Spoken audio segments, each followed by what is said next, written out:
আসসালামু আলাইকুম রহমতুল্লাহ বরকাত। আশা করি ভালো আছেন সকল প্রবাসী ভাই বোনেরা।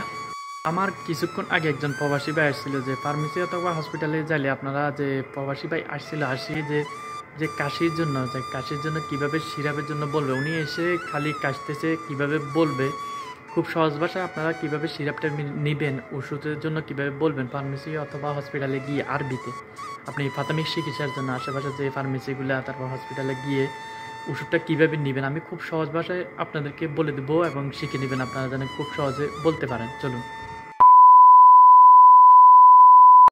প্রথমত আপনাদেরকে আমি কাশির আরবিটা এবং কফের আরবিটা শিখিয়ে দিই। কাশিকে আরবিতে বলে হলো খুব সহজ ভাষায়, কাশির আরবিটা হলো কোহা, আরবিতে বলে হলো কোহা।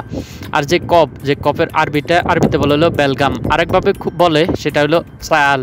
এটা খুব কমই বলে ফার্মেসিতে আমার জানা মতে। আপনারা যদি বলেন যে বেলগাম, আর যে কাশির আরবিটা হলো কোহা।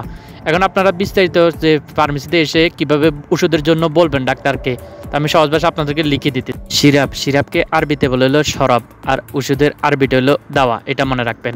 তারপরে বলবেন যে ফার্মেসিতে অথবা হসপিটালে গিয়ে বলবেন যে আন্দি কোহা, মানে আমার কাশি আছে, অথবা বলবেন যে আনাফিনি কোহা।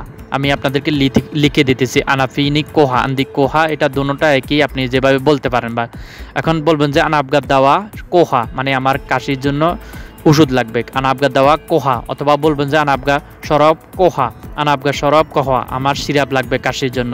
এখন মনে করেন যে আপনার কাশির সাথে কফ আছে, এগুলো কিভাবে বলবেন? আপনি কাশির সাথে কফ আছে, তো বলবেন যে আন্দি কোহা মা বেলগাম, মানে আমার কাশির সাথে কফ আছে, আন্দি কোহা মা বেলগাম, আন্দি কোহা মা বেলগাম, মানে আমার কাশির সাথে কফ আছে, আমার আনাবগা সরব কোহা। বাস, এটা বললে ওনারা খুব সহজে বুঝে যাবে যে আপনার কফ আছে যে কাশির সাথে। আশা করি বুঝতে পারছেন। আল্লাহ হাফেজ, ভালো থাকবেন।